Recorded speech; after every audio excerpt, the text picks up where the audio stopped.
নমস্কাৰ বন্ধুসকল, মই হাতীমে আজি আকৌ পুনৰে আপোনালোকৰ মাজলৈ উপস্থিত হ'লোহি। আজি পটলৰ খেতিৰ বিষয়ে মই আলোচনা কৰিম। তো পটলৰ শিপা কেনেকৈ লগাব লাগে মই আজি আপোনালোকক আজিৰ এই ভিডিঅ'টোৰ মাজত সম্পূৰ্ণ তথ্যটো দি আছোঁ।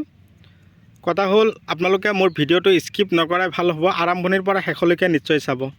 চালে পটলৰ খেতিৰ পটলৰ শিপা কি ধৰণে লগাব লাগে আৰু শিপাবিলাক কিমান ডিষ্টেঞ্চত লগাব লাগে আৰু খেতি কৰাৰ আগতে গোবৰ সাৰ কিমান দিব লাগে, ৰাসায়নিক সাৰৰ প্ৰয়োজন আছে নে নাই, 1 বিঘা মাটি পটলৰ শিপা লগাবলৈ হ'লে কিমান শিপাৰ প্ৰয়োজন হ'ব আৰু কি ৰাসায়নিক সাৰ খটাব লাগিব, গছবিলাক যেতিয়া পোখা মাৰিব বা শিপাৰ পৰা যেতিয়া গছ পোখা মাৰিব তেতিয়া আমি কি পোকৰ ঔষধ খেতিত স্প্ৰে কৰিব লাগিব আৰু গছৰ গুৰি গুৰিত শুকান গোবৰ দিয়াটো ভাল নে বেয়া। তো আজিৰ এই ভিডিঅ'টোত আপোনালোকে সম্পূৰ্ণ কথাখিনি শুনিবলৈ পাব। যদি আপোনালোকে মোৰ চেনেলৰ নতুন ভিউৱাৰ্ছ হিচাপে আছে তেনেহ'লে মোৰ চেনেলটো ছাবস্ক্ৰাইব কৰি দিব আৰু কাষত থকা বেল ঘণ্টিটো লাহেকৈ বজাই দি মোক আগুৱাই লৈ যোৱাত সহায় কৰিব। তো আজিৰ এই ভিডিঅ'টো আপোনালোকে আশা কৰোঁ আদৰি ল'ব আৰু 2026 বৰ্ষত আমি যাতে পটল খেতি কৰি চবেই লাখত টকা উপাৰ্জন কৰোঁ তাৰে কামনাৰে আজিৰ এই ভিডিঅ'টো আৰম্ভ কৰা যাক। পটল খেতি চব্জিৰ ভিতৰত আটাইতকৈ লাভান্বিত খেতি হিচাপে আমি পটল খেতিক চিনাকি দিব পাৰোঁ। পটল সপ্তাহত এবাৰকৈ আমি উঠাব লাগে, একেৰাহে আমি 11টা মাহ বিকিব পাৰোঁ। আৰু এই খেতি কৰিবলৈ হ'লে আপোনালোকে মতা আৰু মাইকী উভয় শিপা লগাব লাগিব। এটা শিপাৰ পৰা আৰু এটা শিপাৰ ডিষ্টেঞ্চ ৰাখিব 3 ফুট আৰু শাৰীৰ পৰা শাৰীৰ দূৰত্ব ৰাখিব 4 ফুট। এনেকৈ ৰাখি যদি আপোনালোকে লগাব পাৰে তেনেহ'লে আপোনালোকৰ খেতি আৰু কোনো ঝামেলা নাথাকিব, একদম পূৰা ধুনীয়া হ'ব আৰু মতা আৰু মাইকী উভয়ে লগাব। চাওক পটলৰ শিপা কিমানজন লগাই আছে, অলৰেডি 3জন মানুহে পটলৰ শিপা আজি খেতিত লগাই আছে। ইয়াত অলৰেডি ধৰক 1 বিঘাৰ অকণমান মাটি বেছি আছে, আজি এইখিনিত লগাই শেষ কৰিব। লগোৱাৰ পিছত এই শিপাবিলাক যে এনেকৈ লগাইছে চাওক, লগোৱাৰ পিছত এইবিলাকৰ ওপৰত আকৌ মেটেকা দি দিব। আপোনালোকে নিশ্চয় অৱগত, মই আজি নতুন নহয়, আগৰ ভিডিঅ'টো আপোনালোকক মই ধুনীয়াকৈ দেখুৱাই দিছিলোঁ। তো এই খেতি কৰিবলৈ হ'লে প্ৰথমতে আপোনালোকে কি কৰিব লাগিব, উন্নত জাতৰ শিপাবিলাক, মই যিটো খেতি আপোনালোকক দেখুৱাই আছোঁ এইটো মোৰ নিজৰে খেতি। আজি এই 3জন মানুহে মোৰ এই পটলৰ শিপাবিলাক লগাই দি আছে। চাওক কিমান ধুনীয়াকৈ লগাই আছে। একেলগে দুটা নিদিব, অলপ ডিষ্টেঞ্চ ৰাখিখিনি দিব, এঠাইতে দুটাকৈ শিপা দিব, মতা মাইকী উভয়ে লগাব। আপোনালোকে মোৰ ভিডিঅ'টো কোন ঠাইৰ পৰা চাই আছে আপোনালোকে মোক কমেণ্ট কৰিব। শিপাবিলাক লগোৱাৰ আগতে আপোনালোকে খেতিত পানী দি দিব বা জলসিঞ্চন কৰি ল'ব, মাজে মাজে আপোনালোকে আলি দি দিব, পানী দিয়াৰ কাৰণে সুবিধাজনক হ'ব। তো যেতিয়া আপোনালোকে খেতি হাল মাৰিব তাৰ আগমুহূৰ্তত আপোনালোকে এনেকুৱা ধৰণৰ গোবৰ আপোনালোকে 1 গাড়ী সিঁচি ল'ব আৰু 1 গাড়ী গোবৰ আনি এনেকৈ ষ্টক কৰি ৰাখিব। 1 গাড়ী গোবৰ যে মই ষ্টক কৰি ৰাখিছোঁ আৰু 1 গাড়ী যে সিঁচি দিলোঁ, 1 গাড়ী সিঁচি দিয়াৰ পিছত আপোনালোকে গাড়ী বুলি ক'লে নিশ্চয় অৱগত, আমাৰ ইফালে খাৰুপেটীয়াৰ খেতিয়কসকলে কিন্তু গাড়ী বুলি ক'লে আমি ট্ৰাকেদি গোবৰ দিওঁ। ট্ৰাক হিচাপে 1 ট্ৰাক মই অলৰেডি 2 ট্ৰাক গোবৰ আমি খেতিত দিছোঁ। 1 গাড়ী সিঁচাৰ পিছত আকৌ 1 গাড়ী ষ্টক ৰাখিছোঁ। যেতিয়া গছৰ শিপাৰ পৰা পোখা মাৰিব তেতিয়া আমি গছৰ চাৰিওফালে অলপ অলপকৈ সিঁচি দিয়ে থাকিম, কেইদিন পিছে পিছে দিয়ে থাকিম আৰু গছটো যেতিয়া লাহে লাহে উঠি থাকিব তেতিয়া আকৌ বেলেগ উন্নত ধৰণৰ আমি ৰাসায়নিক সাৰ আৰু ফাৰ্টিলাইজাৰবিলাক খেতিত দিবৰ কাৰণে প্ৰস্তুতি ল'ম। এই খেতি কৰিবলৈ হ'লে আপোনালোকে প্ৰতি বিঘাত ছুপাৰ ফছফেট SSP লাগিব 50 কিলো, পটাছ লাগিব 10 কিলো, ইউৰিয়া লাগিব 15 কিলো, DAP লাগিব 15 পৰা 20 কিলো। ধুনীয়াকৈ সিঁচিলে, ধূলিময় কৰিলে, হাল মাৰিলে, তাৰপিছত আপোনালোকে এই পদ্ধতিমতে খেতিত শিপাবিলাক লগালে। লগোৱাৰ 1 সপ্তাহ বা 10 দিন পিছৰ পৰাই গছে একদম ধুনীয়াকৈ পোখা মাৰিব।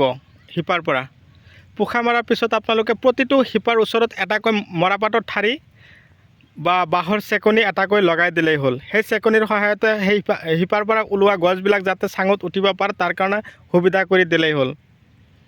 আৰু এটা কথা মানে কি, পটল খেতি আপোনালোকে লগোৱাৰ পৰা আৰম্ভ কৰি 2.5 পৰা 3 মাহৰ ভিতৰত আপোনালোকে গছৰ পৰা ফলন চিঙন দিব পাৰিব। যিটো খেতি আপোনালোকক দেখুৱাই আছোঁ মোৰ নিজৰে, যদিও এইটো খেতিত মই হাইব্ৰিড জাতৰ পটলৰ শিপাবিলাক লগাই আছোঁ। আপোনালোকৰ যদি এনেকুৱা হাইব্ৰিড জাতৰ পটলৰ শিপাৰ প্ৰয়োজন হয় তেনেহ'লে আপোনালোকে মোক 7002163162, লাহেকৈ কৈছোঁ 7002163162, এইটো নাম্বাৰত আপোনালোকে মোক হোৱাটছএপ কৰিব, যোগাযোগ কৰিব। আপোনালোকক মই এনেকুৱা ধৰণৰ উন্নত শিপাবিলাক যোগান ধৰিম।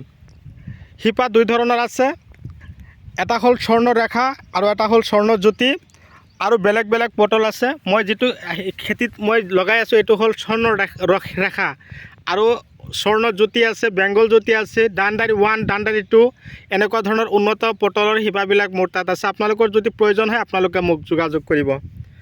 ভিডিঅ' চাই কেনে পালে ধুনীয়াকৈ কমেণ্ট কৰিব, যাতে এনেকুৱা ধৰণৰ ভিডিঅ' চোৱাৰ পিছত আপোনালোকেও এনেকুৱা ধৰণৰ খেতি কৰিবৰ কাৰণে আগ্ৰহী মনোযোগী হয়। তো আমি অযথা সময় যাতে নষ্ট নকৰোঁ, আহক আমি চবে একেলগে হাতে হাত মিলাই যাতে আমি আকৌ খেতি কৰি সকলোৱে সফল হ'ব পাৰোঁ, ছাকচেছফুল হ'ব পাৰোঁ, তাৰে কামনা কৰোঁ। তো কোনটো সময়ত কি কি পোকৰ ঔষধ দিব, যেতিয়া পটলৰ শিপাবিলাক পোখা মাৰি যেতিয়া গছবিলাক আৰম্ভ হ'ব তেতিয়া আপোনালোকে মনত ৰাখিব গ্ৰাচিয়া, GRACIA, গ্ৰাচিয়া, দাহা, DAHAAD, duster, DASTERED, লখন্দি, LOKHNDI। এতিয়া আপোনালোকক ইনচেক্টিচাইড আৰু ফাংগিচাইড কৈ দিলোঁ। আৰু যদি গছৰ পাতবিলাক অলপ অলপ ক'লা পৰিছে, জুডিঅ' পাৱাৰ দিব। লখন্দি আৰু জুডিঅ' পাৱাৰ একেই কাম কৰে। যদি আপোনালোকৰ লখন্দি দি ভাল নাপায় তেনেহ'লে জুডিঅ' পাৱাৰ দিব। গছৰ ফলনবিলাক যদি গেলি গৈ আছে তেনেহ'লে এমিষ্টাৰ টপ দিব। আৰু পাতবিলাক যদি কোচ খাই গ্ৰেচিয়া চেমোডিছ দি দিব। এনেকুৱা ধৰণৰ উন্নত ঔষধবিলাক যদি আপোনালোকৰ খেতিত দিব পাৰে আপোনালোকৰ গছত আৰু কোনো প্ৰব্লেম নাথাকিব। এতিয়া ফাৰ্টিলাইজাৰলৈ যাওঁ।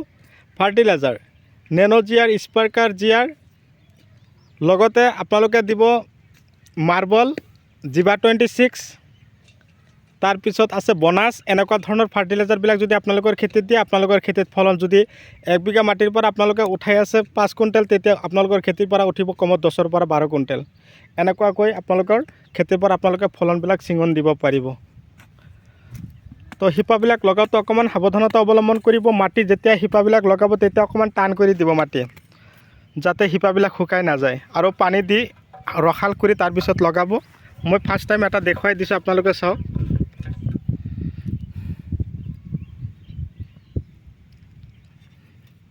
চাওক কিমান ধুনীয়াকৈ লগাইছে। এয়া চাওক মাটি টান কৰি দিয়া আছে, মজা।